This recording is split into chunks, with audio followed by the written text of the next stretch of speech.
Now, let's turn to Andrew Huberman. Andrew Huberman's co-founder of the something, Rob Moore, posted out on Twitter, solo episode.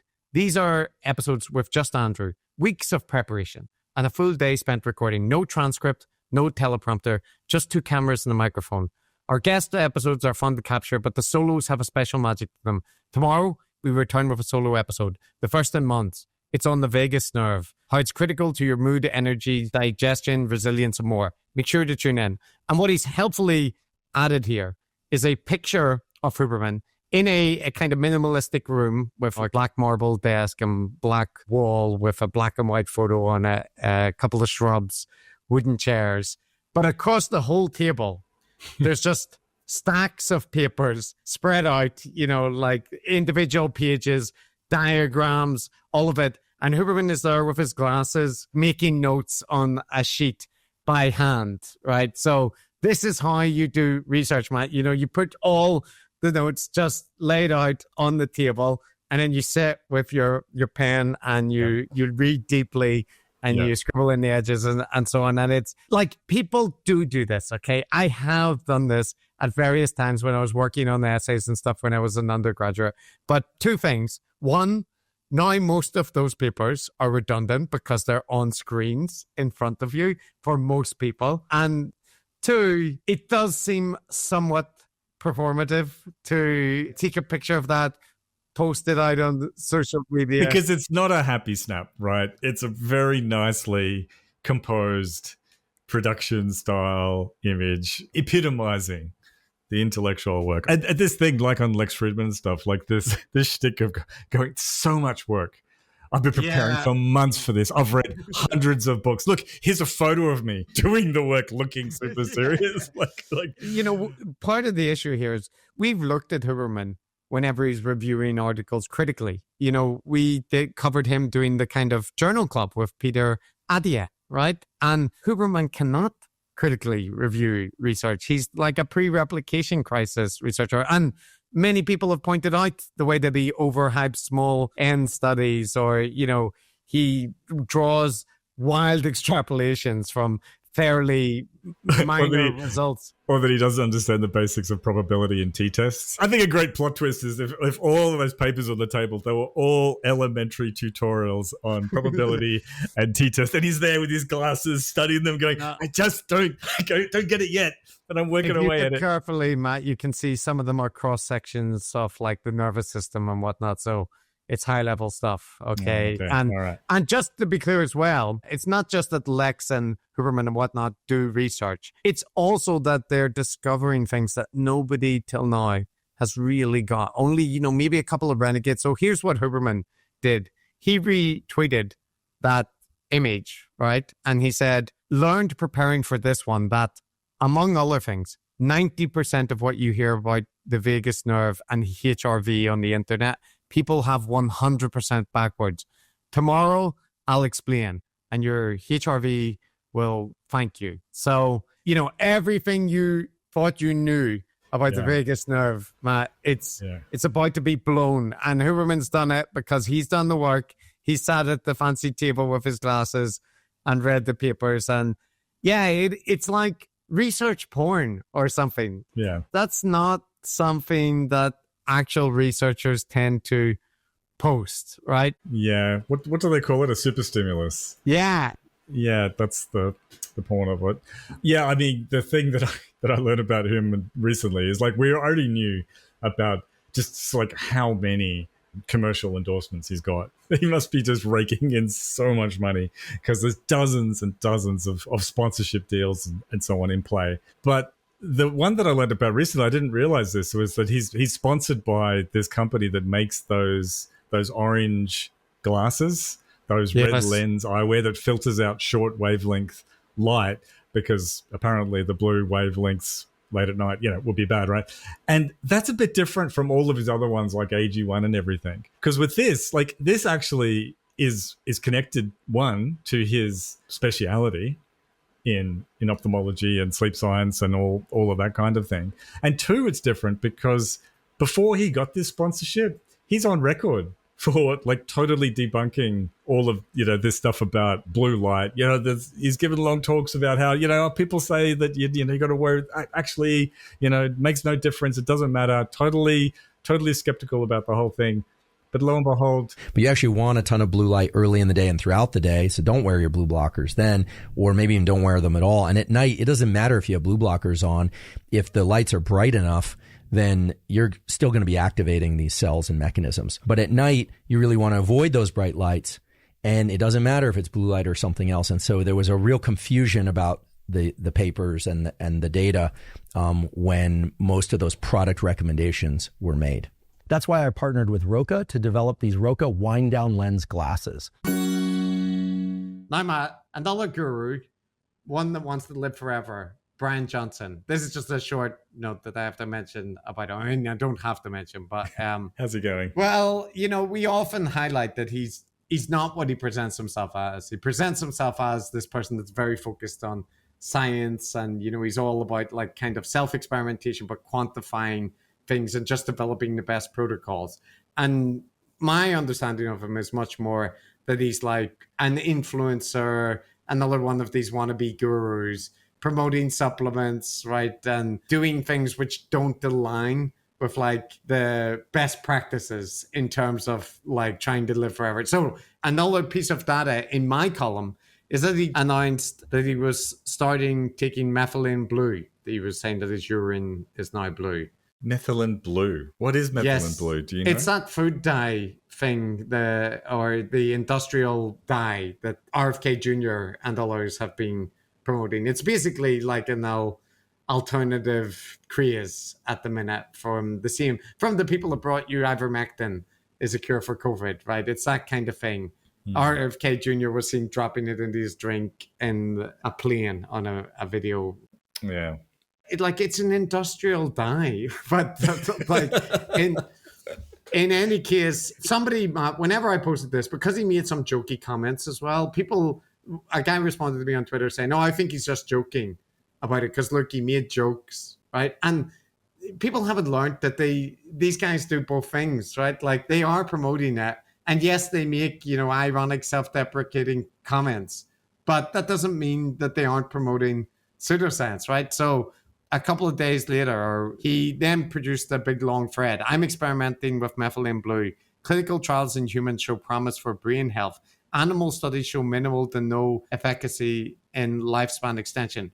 The potential mitochondrial function and energy. And he goes into a thread, like a Huberman-esque. Here's all the studies, like they're small studies, right, showing marginal effects. But this is not the kind of thing that you should be taking for your health at anything approaching this level of evidence. And it's just a trend, right? So he's just hopping on a thing. It would be the same as him starting to take ivermectin during COVID, right? Yeah. And you could make a thread with like 20 studies that show, some promising signs, but that's not the way any of this works. So, but the thing for me was just that these kind of health influencer optimizers, including Huberman, they will often take the strategy of like, they'll make jokes or whatever about the thing, but they are actually promoting it and leaning into the discourse. So like, does Huberman think that grounding is effective? Well, he said,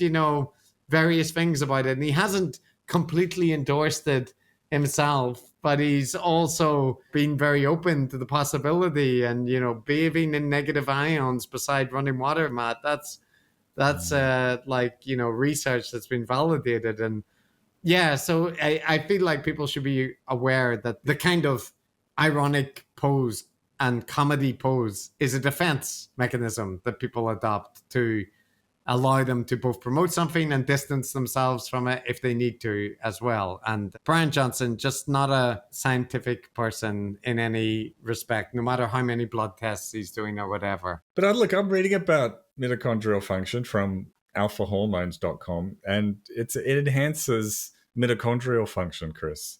Didn't you know that? Like mitochondria, the powerhouses of the cell. Don't you want to enhance their functioning? How else are you going to do it? Yeah, I mean, midichlorians, I've heard they're important if you want to become a Jedi. So I'm more interested in getting them up. And there often is, like, he's referencing actual research papers with actual effects, but it's the same Huberman-esque approach of, like, not really quantifying the level of evidence to the degree of, like, attention that should be paid to this. And there's any number of, like, things with small studies that show these promising effects, and they just don't, in 99% of the occasions, they do not pan out. That's why you actually need, like clinical studies and large RCTs and whatnot to tease out effects. Like lots of things are very promising in Petri dishes or N=5 studies, right? Yeah, especially when you have motivated researchers. Yeah. We haven't covered them so much recently, I guess, but that scientific cosplay, it's so easy to do, especially now with AIs and stuff to help them to just go through the motions of, citing studies and rattling off some statistics and stuff. They so easily give the impression that they're somehow giving you a science-based approach. And Huberman is the master of it. But you got to watch out for that. Like you see it in health, not surprisingly. But, we've talked about the scientific racists from time to time, and how they also take this pseudo-empirical, oh, look, here's, citing the studies and so on. And to someone that doesn't do any work or doesn't understand about how literature works, it probably seems all very convincing. But if you actually look at the studies, look at their methodologies, and you see the massive flaws in them, you realize that there's just nothing there. Yeah. Yeah, so just got to be careful. That's it. This is true. This is our advice. Be careful. Consume content critically. That's what we're always saying. Be safe out there. Be safe.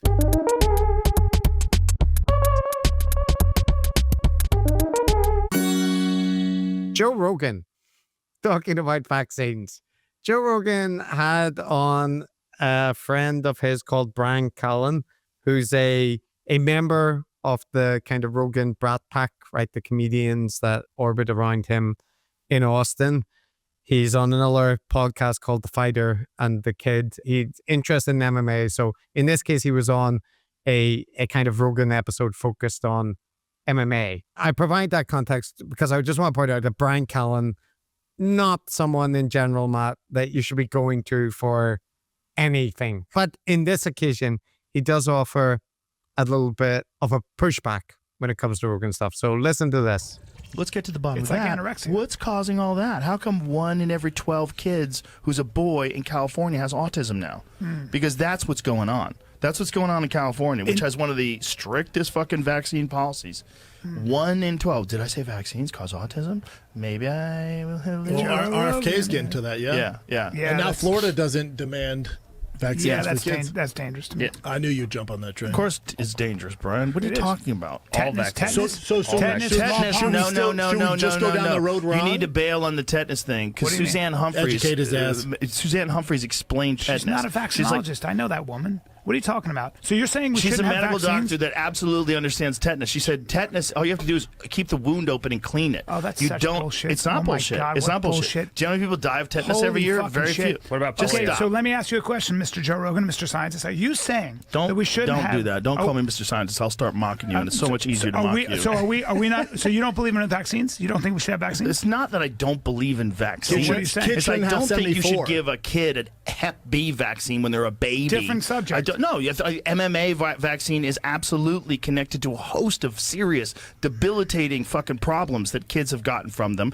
There's a lot of problems because they don't test vaccines in a double-blind, placebo-controlled Hold it, setting. hold it. They test them against other vaccines. You know that, right? Yes, I do. Excuse me. Let me just say something. Yeah, thanks for that, Chris. I got to say though, I can't say I'm shocked. I mean, we know. knew that Joe Rogan was pretty far gone. No, down I the mean, end. he's just got an open mind. He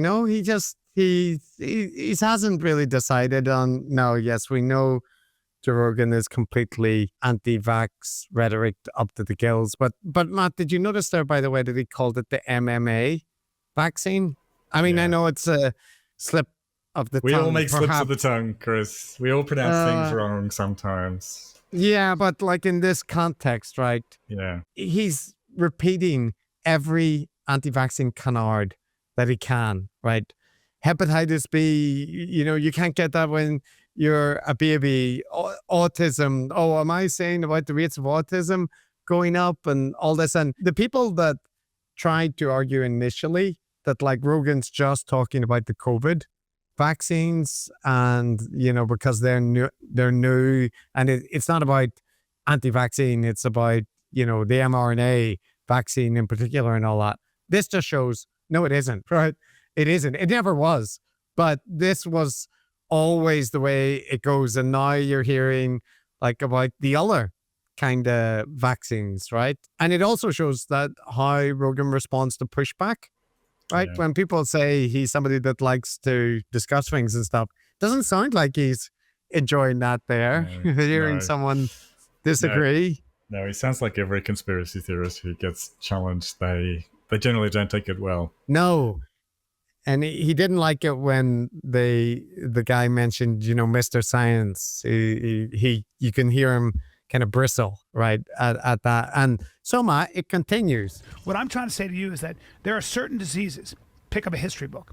Smallpox, diphtheria, mumps. Have you ever looked at tetanus, polio, paralytic diseases? Have you ever polio? Please stop. Yes. No, I won't. I won't. No, I know Brian, you think it's Brian, just. I've heard Susan Humphreys. This is a long conversation that we're not going to have on this podcast because I'm going to get angry because I've researched this for years. Right.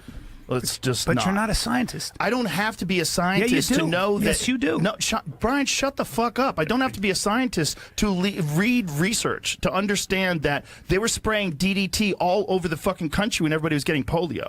Do you know that? Yes, you know I do. The first instances of polio, they happened in rural communities where they were all farmland and agriculture, and then cows were getting them, and horses were getting them, and dogs were getting them. Let me make a statement. They were calling it paralytic polio. Do you agree with the following statement? It's not just. I'm not going to do this with you, but Brian. It's not just about. I brought up vaccines. It's not just about. Hold on, Joe. No, Brian, I don't want to do this with you. But it's not just about. We're in the middle of a fight companion. It's annoying. All right, but it's like. Yeah. Being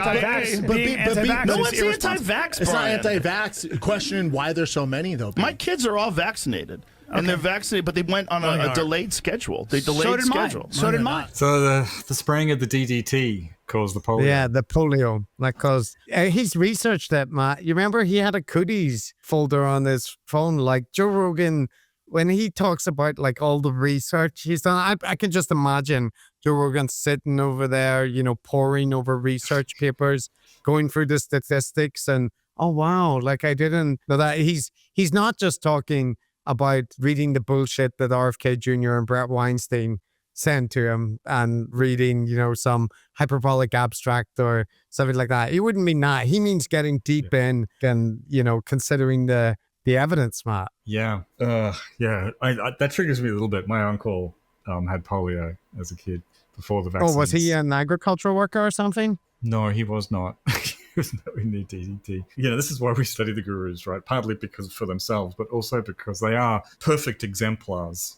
of problematic thinking, bad reasoning, bad everything, bad epistemics. And yes, like you said, what Joe Rogan's version of research is. And it's the same as all conspiracy theorists, which is cherry picking, ignoring vast swathes of it, seizing upon weak sources of evidence that align with your pre-existing convictions and building up this alternative reality that actually has no contact with the corpus of evidence. And Joe Rogan he's just a perfect example of something very common. And you can hear him like jumping on, these little factoids that he's picked up from an RFK book or he's heard from, anti-vax voters, and even the reference to the delayed schedule, that meaning that you didn't vaccinate your children when you were supposed to, right? Because you were under the impression that like vaccines are associated with developmental issues, and which again, there's no evidence for, right? Brett Weinstein has also said his children are on a delayed schedule. I would imagine RFK Jr.'s made the same claim. So this is just like, it's just these kind of red flashing lights that he's completely within the anti-vax ecosystem. I mean, we already knew that information ecosystem.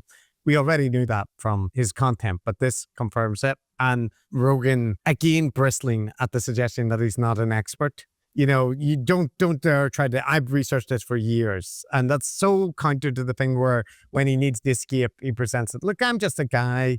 I'm just, I don't know about these topics. I'm just through. So you hear what the real Rogan thinks about his level of knowledge, and it's the same as when he talked to that woman, about the Bondo ape that were, he starts yelling at her.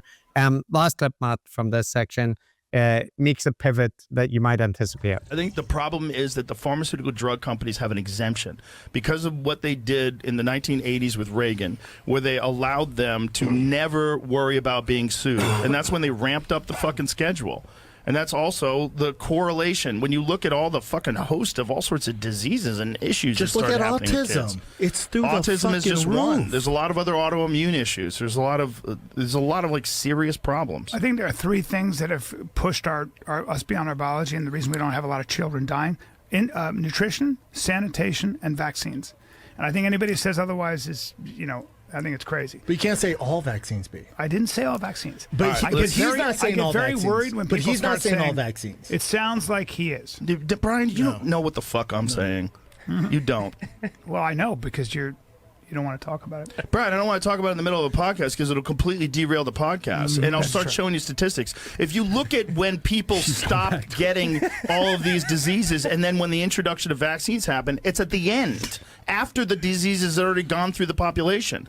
Most of those diseases were eradicated by sanitation and nutrition. Yes, there was a correct. huge problem in this country. People were living in fucking squalor. I agree. But there's still pathogens that are very dangerous. Sure there are. So the problem is that these pharmaceutical drug companies are fucking insanely, entirely corrupt. They have been corrupt for a long fucking time, and there's a revolving door between the FDA and these pharmaceutical drug corporations. They go from the FDA into these positions. They have this golden parachute, and then they ramp up the fucking schedule every year, and it's not about public health. None of it is about looking out for you. All of it is about making money. That's the problem. Well, I have nothing further to add to my assessment of Joe Rogan. I knew he was like this before, Chris.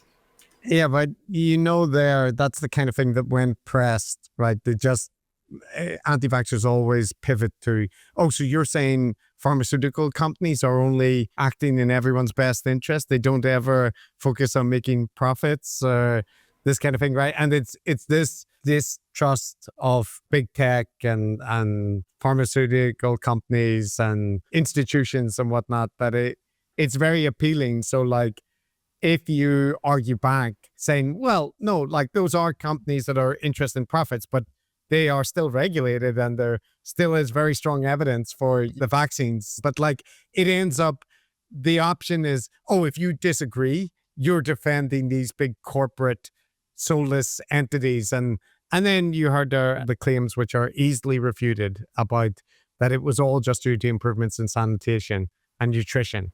Like vaccines, there's no evidence that they actually help that much at all. And that's just so wrong. It's so wrong. But it's a very common, like, anti-vax talking point again. Like, it's the kind of thing you would get if you're reading memes on Twitter, not reading studies about epidemiology and the history of vaccines. Yeah, this is the greatest hits of your standard anti-vax talking points. And you're right, like the reasoning is all vibes based. Like, Chris, do you really think that these big corporations, if they saw an opportunity to make billions of dollars, even though they were making people sick, don't you think they would do it? Come on. How naive are you? The context of this as well is so hypocritical because Rogan injects himself constantly with fucking various medications. He's on hormone replacement therapy. He's injecting himself with various supplements. He himself was a senior figure on it, which sold itself to Unilever, a multinational company. So him and all his friends are making tons of money from peddling supplements, from, all of the anti-vax doctors. They had their own little packages of ivermectin and so on. And they're making millions. Do you think those guys, like, he never expresses any of the skepticism towards those? That's the ironic thing about it. I mean, the absolute lack of self-awareness and hyper-confidence. Conspiracy theorists are actually incredibly naive. Like, they don't have a good model of how the world works. Yes. it's not balanced. So they'll be paranoid about certain groups and will just completely ignore other ones. Like, I don't know what the supplement industry, what the size of it is, but I think it's huge. I think it's huge. I think it's much bigger than the vaccine industry, right? But no skepticism or skepticism there at all. And he benefited from it, Matt.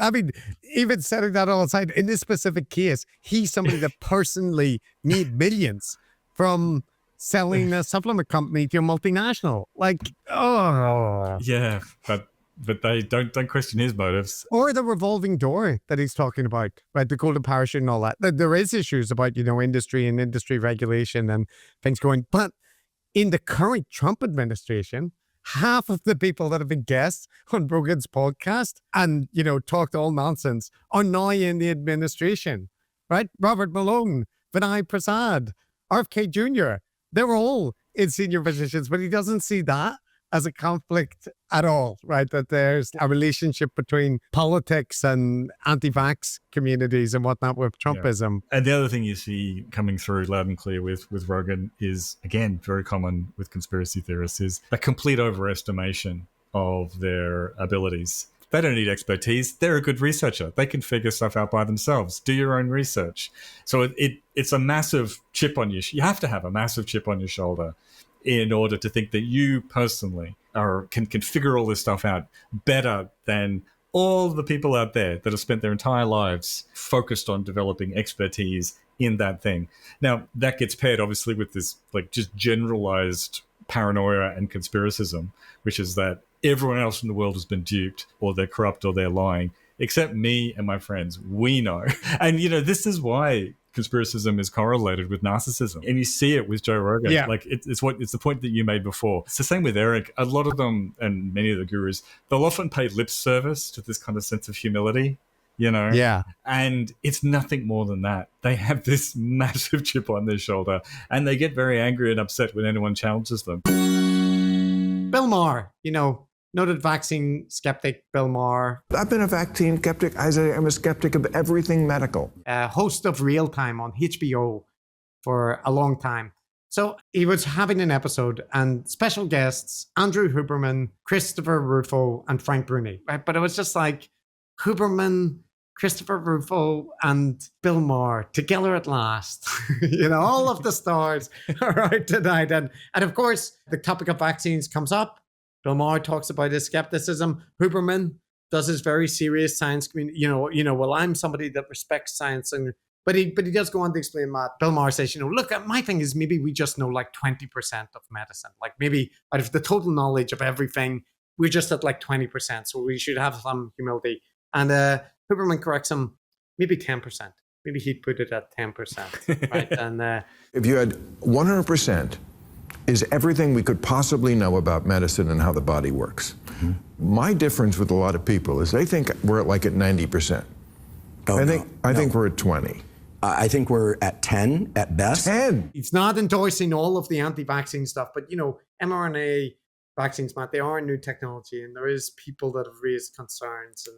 And so and then of course Chris Rufo. Right, like the conservative activist. Yeah. So what was he doing there? No, just the usual thing. I mean, the culture war. He's going on about Cracker Jack, the logo. Oh, of course he is. This is horseshoe fairy in terms of like people trying to seek out outrage for culture war, political reasons. Right. So the Cracker Jack, for those who don't know, an American brand that revised its logo. And people have decided it's a woke revision. I don't know. It's too colorful. Okay, I know very little about this, Chris, but I just know of it. I never went to Cracker Jack in all my time in the United States, but there's been a trend all through for the last 50 years towards sort of more like modern, for want of a better word, styles. So typefaces have become less ornate. Right? Arial is the most modern of type styles, right? Minimalism, whatever. You can go back and look at the logos for the tech companies and stuff in the 80s. Sorry, it's Cracker Barrel. Cracker Barrel. Oh, Cracker Barrel. What did you call it? Cracker Jack. It's a different brand. It's Cracker Barrel. Yeah, so anyway, there's a trend, right? So McDonald's, Taco Bell, you name it, right? Logos and decor and styling have become more minimalist, more toned down, more hard edges and all that stuff. So I thought that's clearly what's going on, right? That's just like... Yeah, they removed it. So for those not familiar with the logo, there was a guy, an old man on a barrel beside the... Yeah, and it had a like old-fashioned style to it, and a lot of companies upgrade their logos. That's what they do. I mean, agree or disagree, right? It's got to do with that. If it's to do with any fashion or any trend, it's due to the general corporate trend towards minimalism in branding, right? And so it's absolutely absurd. Like, you have to be a complete nutcase, completely culture war brained in order to think that wokeness... They were trying to get rid of the white guy. That was the white guy riding the barrel. Yeah, it's so stupid, and it's not riding the barrel. He's standing next to the barrel. Sorry. Yeah, we should he's leaning on the barrel. He's leaning on the barrel. Oh, I can see him. Hey, I didn't say he's in the barrel, but I did. He's not a barrel rider. But yeah, whatever. You can like whatever logo you want, but it's just culture war. So you said what's Christopher Ruffo been up to? That's his thing, is campaigning about the Cracker Barrel logo. So do you remember it used to be left-wing people that would be getting very upset that some restaurant... That's the point. That's why I was saying horseshoes. Yeah. I don't know, they're serving food and it's cultural appropriation or something. Now it's Christopher Ruffo's of this world is there telling Cracker Barrel what they can and can't do. Yeah, although to be fair, it was always both of them, right? Like, the right wing, the war on Christmas and all that was a constant thing. So I know. I was just thinking of restaurants in particular. Yeah. So that's the way it goes with those people.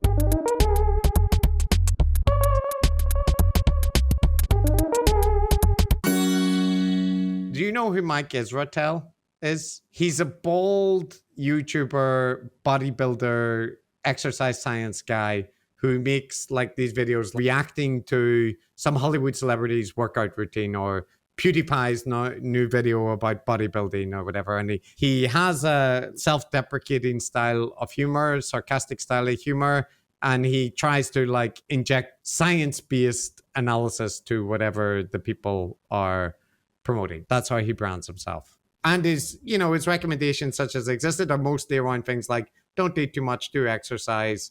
He has some more bespoke things, but it was very much like kind of, relatively reasonable advice that he's offering. Like, you don't need to do these very specific things, right? Like specific exercises. It's more the bread and butter stuff will take you most of the way there. Now, I was already aware that on the side, he has a politics second channel or a personal insights second channel where he talks about his libertarian views. He regularly references the dark insights that he knows about race, science, and IQ. And just generally, Matt talks too much about Ayn Rand and this kind of thing, right? So I was under no illusions. I did find that disappointing the first time I seen it. It's like, oh, wait, the internet can't have good things, right? Milkshake Duck is a race realist, right? Like, but the most recent thing is not about that. It's about his PhD thesis, which is in our Ballywick. So I know you didn't watch the 1 hour breakdown of his PhD thesis, right? But I can basically explain to you that there is a guy, another, YouTube fitness guy with a channel. He hates Mike Israetel. He hates him, right? He's made many other videos about how much he hates him and, reasons for hating him and so on. But he did a kind of like pseudo academic style video, like, section 1, introduction. In chapter 2 of this video, I'll provide an overview of Mike's thesis. Chapter 3 will then outline the standard assessment criteria for PhD theses. Building on this, Chapter 4 presents my core argument that by these standard academic criteria, Mike's PhD thesis would likely fail or at the very least be sent back for major revisions at any high-ranking university. Chapter 5 outlines why this finding matters. and he went through Mike Israetel's thesis from 12 years ago, and he highlights a bunch of things. And it includes things, minor things too, like formatting areas and bibliography. Like he's got the wrong thing italicized, or he's using semicolons inappropriately, right? Sure. Which he makes a big deal out of, Matt. And you're just like, this is the worst fucking thing about academia, right? Whenever people do the spelling mistakes, he highlights, and it's so annoying. But he also highlights that essentially it's a shit PhD. There are things where he's got standard deviations in tables, his main tables, that would mean that people are minus years old and like 2 feet tall and stuff. Like they're huge standard deviations, right? And it's obviously an error, right? But it's not picked up on, and he's copy and pasted segments of the methods across, you know, that self-plagiarizing stuff. And then more importantly, it's kind of a nothing thesis. Like he interviewed some athletes, and it turns out athletes that have lower body fat are able to do more exercises better, right? And the guy is like, this shouldn't have passed. The quality is so shit. Like and also it's making no contribution, because we already knew this. And he, you know, shows the criteria on the website where like a PhD is supposed to make an innovative, important contribution to field, right? So, okay. So first of all, Matt, from that framing, how do you feel about this? Because this was presented, right? This absolutely undermines Mike Israetel's claims to, you know, like having, he's calling himself PhD back Dr. Mike Israetel, all this kind of thing. But like his PhD is shit. So what about that? Well, on one hand, the sad truth is that most PhDs are pretty shit. Mm-hmm. So there's that.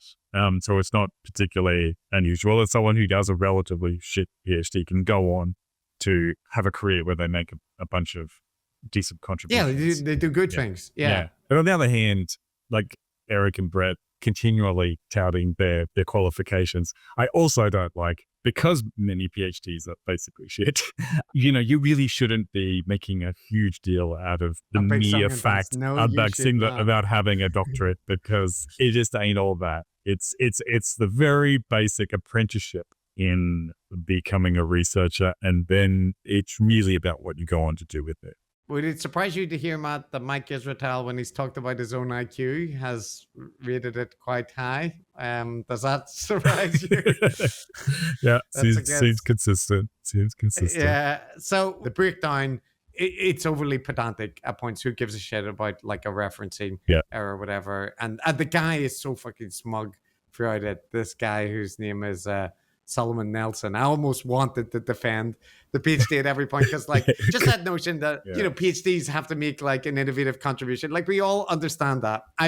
Most of the PhDs I've examined, to be honest, Matt, they've actually been surprisingly good, right? But I know people who've got PhDs that were terrible, right? Like and they have a PhD from Oxford, right? Like which is, it shouldn't be treated as this like stamp that you're actually, you know, like very good and well informed. No, it just means you've met the requirements to pass a PhD thing. Yeah. But the guy also says replications aren't, this has partly triggered me, but he said you can't do a PhD which is just a replication, because that's not advancing the field. And I was like, no, it's kind of all wrong, isn't it? It's the wrong way to think about it. Like our supervised PhDs, where actually the PhD really didn't end up contributing a lot, but it actually wasn't due to any fault of the student. No. It's just the data sets that we really had available for her to work with didn't provide a great deal of scope.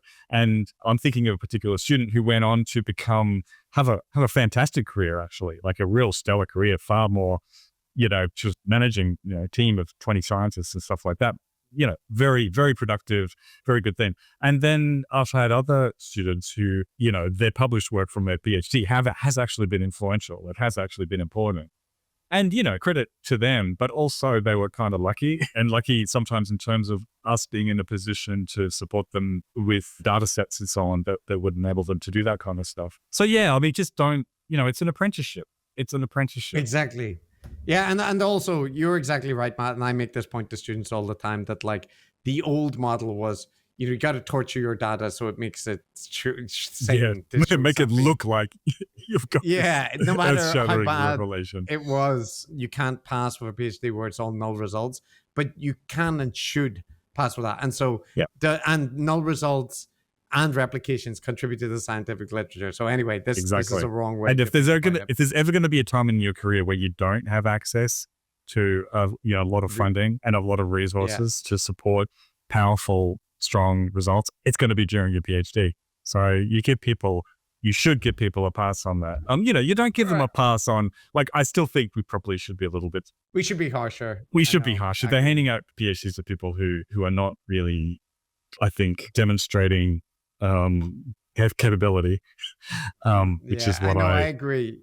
I know that is the case, but being that as it is, and the fact that you can't standardize, the criteria because universities are all going to do their own thing and departments will do their own thing. So somebody having a bad PhD, okay, whatever. But like you say, Matt, if they're constantly referencing it, right, and like Brett Weinstein or whatever, and then you look at their PhD thesis, it's terrible.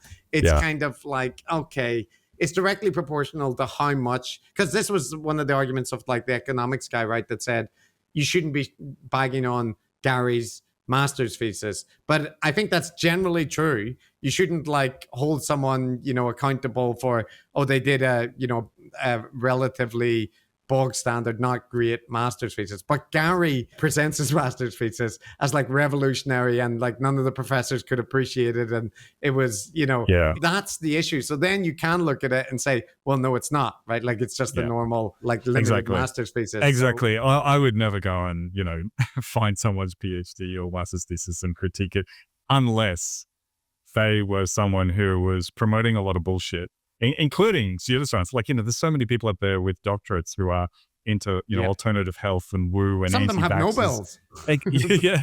Yeah. And, when that person has done nothing else and they're basically leaning on that doctorate, sometimes from a prestigious institution to promote like absolute misinformation, then that's a situation where I might look and just point out the fact that, hey, actually, this doesn't mean anything. You shouldn't necessarily trust this person on this topic.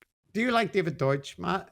I know he's some involvement with AI stuff. I've actually read a bunch of his tweets, but I can't for the life of me remember what he said. So I don't know whether I like him or not. I mentioned because he just went on with Kurt Jaimungal and complained about academics. Oh, dear. The whole God. thing. So, no, but that doesn't surprise me, Matt, because David Deutsch, even if he has produced, good books and good work and been influential, I also noticed that he was using science to justify Brexit a couple of years ago. Back when the Brexit thing, he was explaining that it's the scientific thing to do for the UK to leave. And then he's also got a theory of everything, which he argues is not being given enough attention. So, like, in that context, that's an example where lots of people have these, like, very productive things and they contribute genuinely to a field. And they get a reputation as a genius, like we've covered it with Helen Lewis's book. And then they go on to promote absolute nonsense and like largely, I think it's the extent to which they adhere to a scientific method and they produce like valid insights. That when you stop doing that, like if you start going vibe-based and just based on, your intellectual insights and your political views and whatnot, like it's not like the scientific power there's no aura stays when you stop doing the method, right? Yeah, I know. We got to decouple those different areas of proficiency. I mean, and like we try to do this too. Like I think if you ask me about some areas that I've specialized in, applied statistics or gambling research or some other aspects of psychology, even dare I say, decoding gurus. But I feel like I can, to some degree, can be an authoritative source of information. But ask me about my political opinions, then mine are no better and no worse than anybody else's. We're in the same boat. Just treat everyone like this. Everyone's good at some things, and it's got some areas in which you can trust them. Yeah, and so Matt, to finish that then, so the Mike Israetel thesis thing happened. This video got a lot of attention, right? In part because there's a lot of people that don't like Mike Israetel. And then there was like a killer response from Mike Israetel, which was the copy that is in the repository is an earlier draft.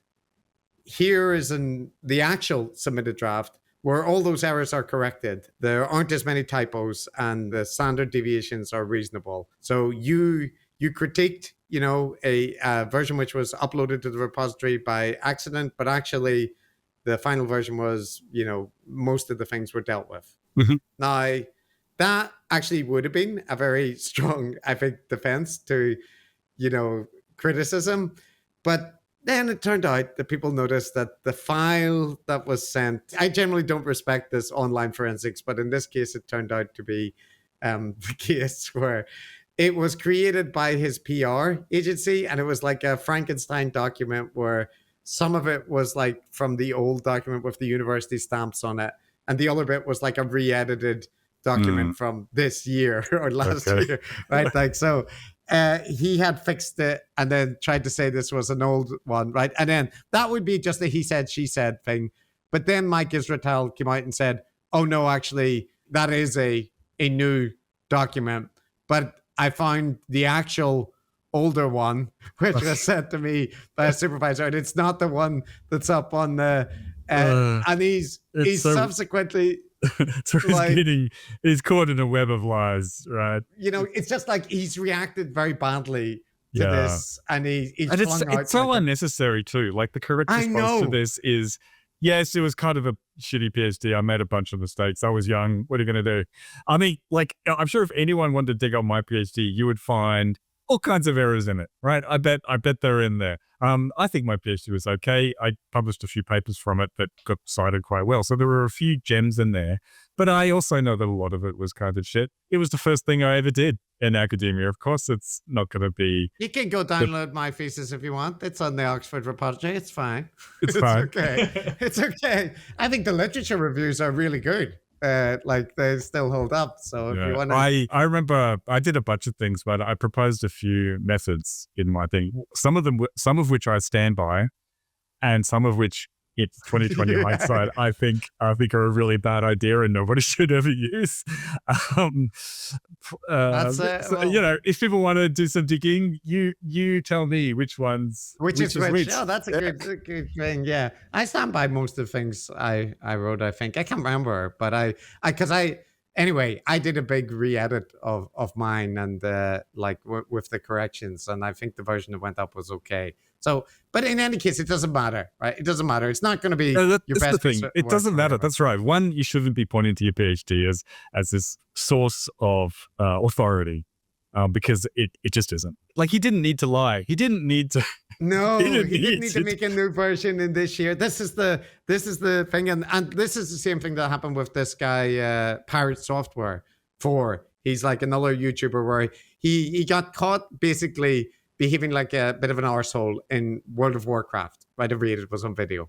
And then he did something that caused other people to die. And it was like one of those accounts where when you lose the account, you lose all of it permanently, right? Mm-hmm. Like it's so it, like a little bit of a bigger, but it's a game, right? But the issue wasn't what happened to the game.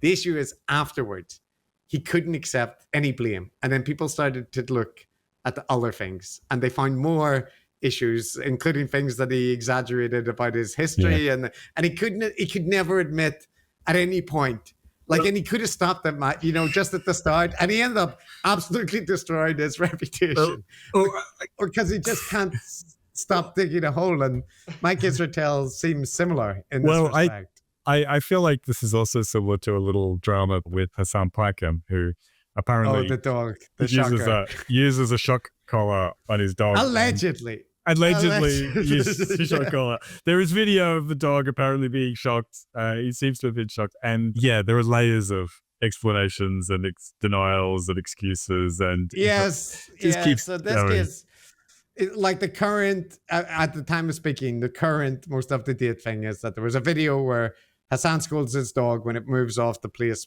behind him, and he reaches to something off table. The dog yelps, and then seemingly with no reason, and then jumps back on the seat, right? And people thought he used electronic collar, right, to discipline the dog. Now, he has subsequently said no. First of all, he said no. The dog just clipped its claw on something.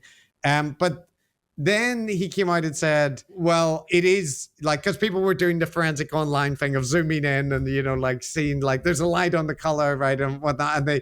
And then he said, yes, it is a remote collar, but it's a remote collar that only vibrates, right? It doesn't shock, because you can get colors that vibrate. And he only uses it to issue commands outside. So in that case, now it's a coincidence that there was a collar that can be activated remotely that the dog was wearing, but he didn't use it, right? So it's just unfortunate. And anyway, it's not an electric one, but people again have zoomed in on the video because when he shows the collar, he kind of holds it up, like this, like saying, look, this is the collar, okay, right? And you don't really get a good look at the collar. And people have noted that there's like black tape seemingly over a bit, and it looks like a model that can shock a dog, but you can remove the prongs, and if you put black tape over it, right? But whatever the case, like in the worst case, what he did was like, discipline his dog, possibly unnecessarily. It looks unnecessarily. And I'm sure in general, that dog is very pampered and like, it lives in a mansion with Hasan and he has people that takes it out on walks and all those kind of things. So I'm sure he loves the dog and it gets on well. But the issue is like the reaction and the kind of like, I mean, in Hasan's case, it was going to take off anyway, right? Because like any video that is potentially animal cruelty will become a huge issue online. Like you can see that this isn't politically violent because there's videos of people throwing a cat or something, like a streamer just threw a cat and they got in huge amounts of trouble. And it's not because they're politically thing, but obviously with Hasan, there's the added thing that he has a lot of people that don't like him, right? So inevitably things will spread around, but it is the issue of like the response. If you just continue to kind of present it like, oh, it's all stupid. Why would anybody think like it doesn't make any, it's so silly that anybody would think that I would shock. Why would I ever do that? And then